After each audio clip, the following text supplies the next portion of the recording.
1969년 9월 5일 소련의 외딴 시베리아 마을 라자부칙에서 믿을 수 없는 놀라운 일이 일어났습니다. 지하 70m 깊이에서 약 8억 년 된 한 석관을 발견하게 됩니다.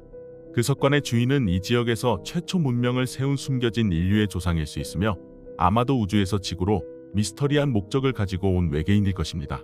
이 모든 일은 지표면 깊은 곳에 어두컴컴한 탄광갱도에서 일어났습니다. 230피트 깊이에서 광부들은 여느 때와 마찬가지로 석탄을 캐고 있었습니다. 하지만 한 광부가 한쪽 갱도에 곡괭이 질을 하자 평상시와는 전혀 다른 소리가 났습니다. 그것은 일반적인 석탄의 곡괭이가 부딪혀서 나는 소리가 아니었습니다. 마치 금속과 공허한 어떤 다른 무언가와 부딪히는 소리였습니다. 광부는 깜짝 놀랐으며 흥분된 마음으로 조심스럽게 다시 그곳을 곡괭이로 내리쳤습니다. 광부가 내리칠 때마다 그 이상한 소리는 계속해서 났으며 결국 금이간 암석은 무너졌고 광부들은 벽이 무너지면서 하나의 거대한 공간이 나타난 것을 보았습니다. 그들은 경외감에 휩싸였고 수천 년 동안 손길이 닿지 않은 공간으로 들어갔습니다. 내부에는 길이가 약 8.5피트 높이가 3피트에 달하는 정교하게 디자인된 대형 대리석 석관이 있었습니다.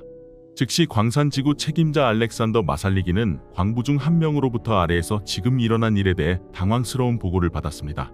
이 발견이 심상치 않음을 느낀 마살리기는 즉시 이 사실을 당국에 알렸습니다. 소련 당국은 곧장 이 사건을 조사하기 시작했습니다. 이 사건은 소련을 발칵 뒤집는 놀라운 사건이 됩니다. 그 사이 이 발견은 처음 목격한 광부들을 통해 순식간에 퍼져나갔으며 흥분과 불안이 뒤섞인 상태로 모든 광부들의 관심사가 되었습니다. 마살리기는 석관을 지상에서 230피트 아래에 있는 챔버에서 들어올리라고 명령했습니다. 육중한 석관이 갱도를 거쳐 지상으로 끌어올려지는 가운데 많은 광부들은 석관 안에 무엇이 있을지 궁금했습니다. 대부분 광부들은 몹시 흥분하며 그 안에 분명 많은 금은보화가 있을 것이라고 기대했습니다. 하지만 그들은 소련 관리들에 대한 적대감이 매우 높았으며 나중에 소련 관리들이 이 사실을 알게 되면 석관과 그 안의 모든 보물들을 강제로 압수할 것임을 알고 있었습니다.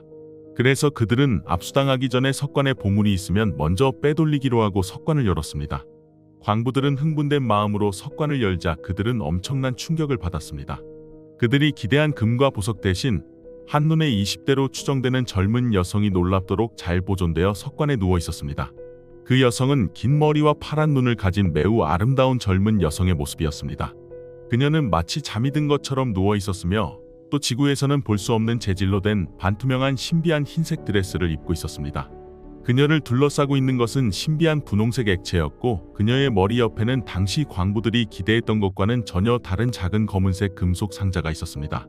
이 여성의 피부는 부패하거나 노화의 흔적 없이 놀랍도록 매끄럽고 깨끗했습니다. 그녀의 피부는 백인 사람도 비교가 안 될 정도로 하얀 피부를 가지고 있었습니다. 그곳에 있는 모두가 그녀의 아름다움에 놀랐습니다.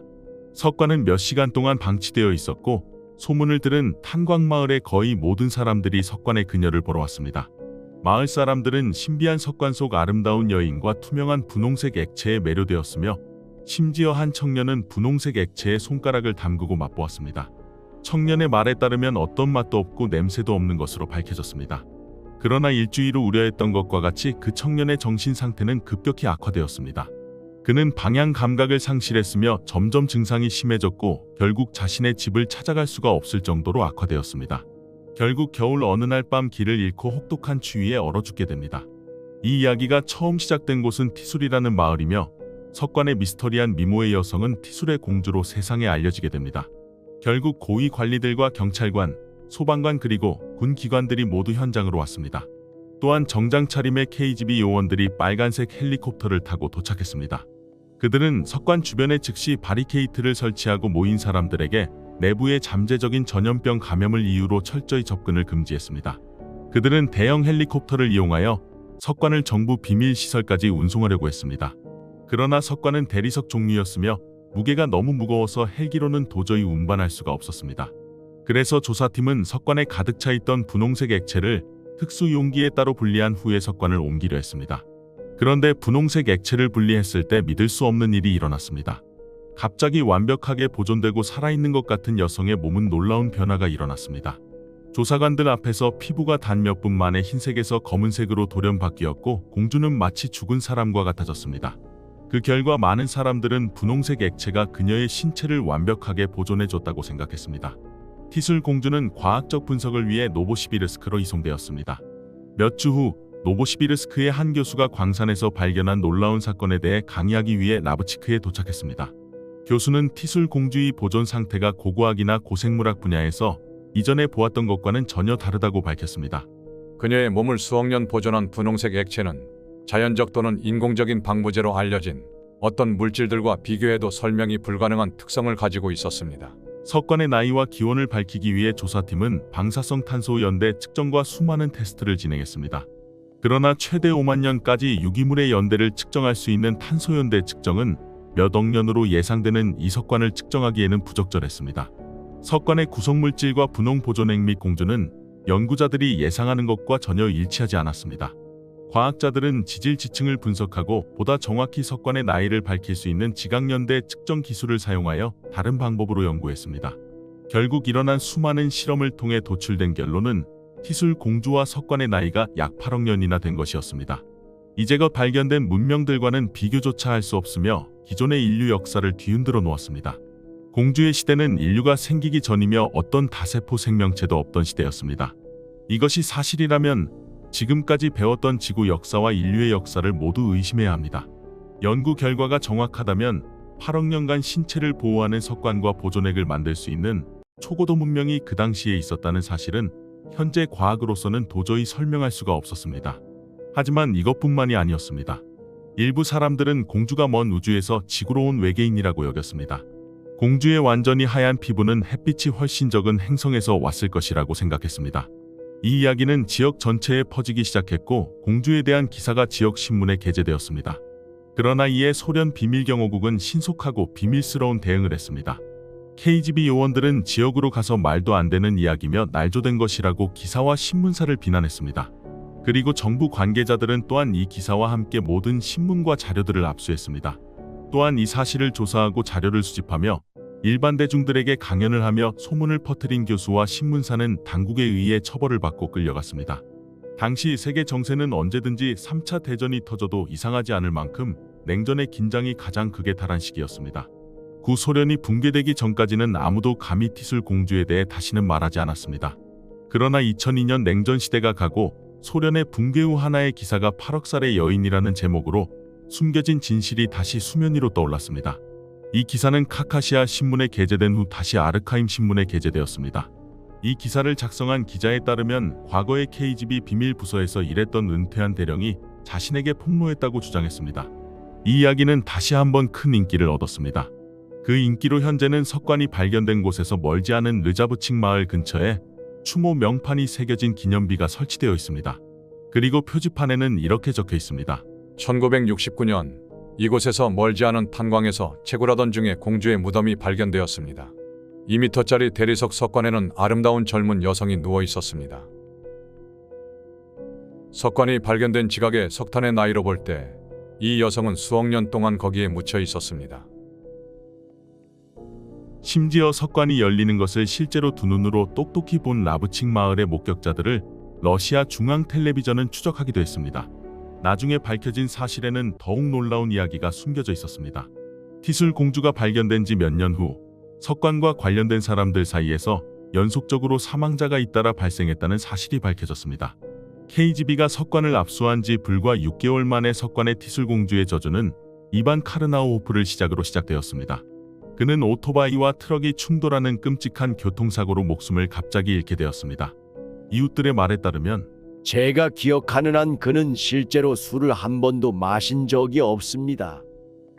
하지만 평상시에 술을 입에도 대지 않는 그는 갑자기 술에 취해 오토바이를 타고 가다가 차에 치였다는 결과가 나왔습니다.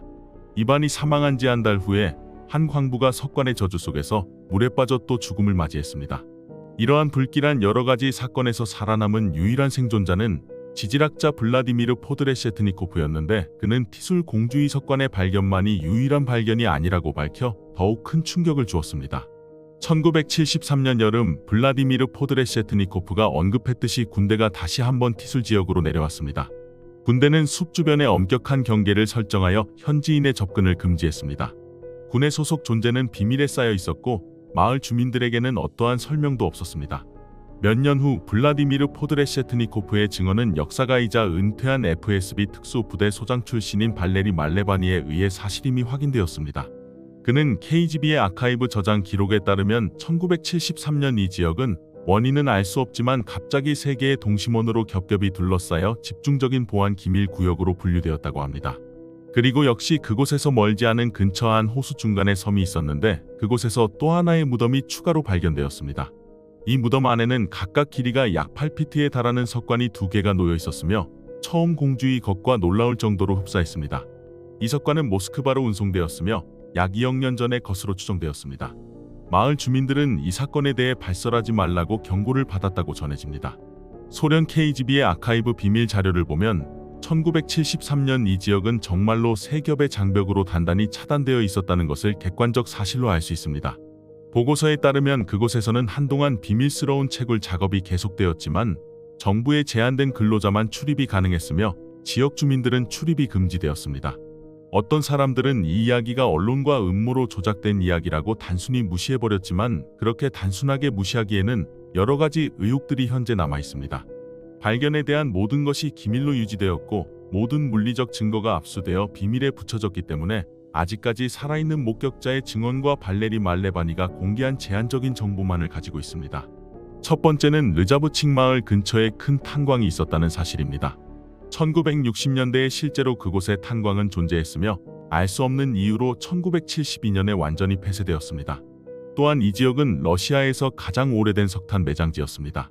안타까운 사실은 사진과 비디오 영상 자료가 있었던 것으로 추정되며 티술 공주의 처음 발견 당시와 예비조사 장면을 담은 영상은 압수되어 사라졌습니다.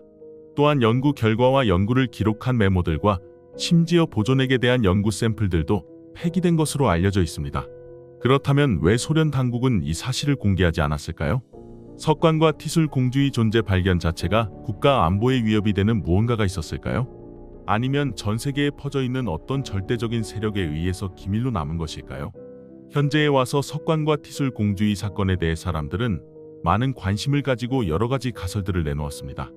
가장 저명한 이론 중 하나는 지구에 세워진 어떤 문명보다 훨씬 앞선 고대 고도화 문명이라는 가설입니다. 외부의 여러 정황으로 볼 때 공주는 외계인이 아니라 인류의 조상이 될 수 있는 초고대 문명의 대표자였다고 보는 가설입니다. 이 가설의 지지자들은 석관과 보존액이 암시하는 첨단 재료와 기술은 현대 인류를 훨씬 능가하는 지식과 기술로 잃어버린 초고도 문명의 증거로 제시했습니다. 이 이론에 따르면 티술 공주는 이 고대 사회의 일원이었으며 아마도 매우 중요한 인물이었을 것이며 시간을 거스리기 위해 수억 년 동안 보존된 것이라고 합니다.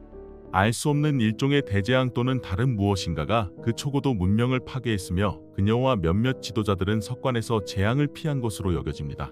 아마 석관에 잠들면서 누군가 살아남은 사람들이 자신을 다시 깨울 것을 믿은 것 같습니다. 다른 가설은 공주의 나이가 8억 살이 아니라 약 5만 살로 보는 이론입니다. 그녀는 추락한 우주선의 외계인이었을 것이라고 가정합니다. 그리고 옆에 있는 금속 상자는 수면 유도장치였을 것이라고 합니다. 이 이론의 지지자들은 그녀의 보존에 사용된 분홍색 액체와 석관의 보존 방식이 역사상 알려진 어떤 시점에서도 인간의 능력 밖에 있다고 주장했으며 이것을 근거로 외계인의 기술로 보았습니다. 이 이론은 인류 역사가 초기부터 외계 문명과의 접촉에 의해 주기적으로 발전했다고 믿는 현대에 발견되는 고고학적 사실들과 일치했습니다. 마지막으로 제가 추론한 사실을 말씀드리겠습니다. 제가 이번 영상을 준비하면서 알게 된 더욱 놀라운 사실은 8억 년 전 지구의 상태입니다. 이 당시는 과학계에서 6,500만 년 전 공룡을 멸종에 이르게 한 거대 운석보다 60배 큰 지름 100km의 거대 운석이 충돌한 것으로 알려진 선캄브리아기 말기에서 크라이오제니아기 시기 사이입니다. 8억 년 전 100km의 거대 소행성이 지구의 충돌 후에 그로 인해 생겨난 무수한 파편이 다시 지구로 블리자드처럼 불덩이가 되어 떨어지게 됩니다. 그리고 모든 생명체는 종말을 맞이했습니다. 대기는 무수한 먼지와 가스로 가득 차게 되고 햇빛이 차단되어 지구 전체가 꽁꽁 얼어붙는 대빙하기를 겪었다는 것입니다. 이것을 학계에서는 스노우볼 지구 가설이라고 불립니다. 다시 말하면 티술 공주는 그때 지구의 소행성이 충돌할 것을 알고 튼튼한 석관에 자신들의 몸을 맡긴 채 다른 사람들과 함께 8억 년의 영면에 들어간 것으로 보입니다. 여기서 놀라운 점은 8억 년 전 단세포 시대에 어떻게 이런 완벽한 영장류인 인간 같은 공주가 그것도 초고도 문명의 기술을 이용했다는 사실입니다. 이러한 지구 리셋에 관한 연구는 계속해서 진행되어야 하며 언젠가는 우리의 인류 역사의 진실을 비로소 찾을 수 있을 것이라고 생각합니다. 증거는 사라지고 증인들은 원인 모를 저주 같은 죽음을 당했기 때문에 여전히 티술공주의 미스터리는 풀리지 않고 있습니다. 실제적 증거의 부재와 석관을 직접 본 마을 사람들 전체를 거짓이라고 매도한 당국의 비밀기관의 노력으로 인해 이 발견은 지금까지 러시아의 미스터리 중 하나가 되었습니다. 이제는 여러분의 생각을 알려주세요. 시청해 주셔서 감사합니다. 좋아요, 구독, 알림 설정을 하시면 가장 빨리 새로운 영상을 보실 수 있습니다.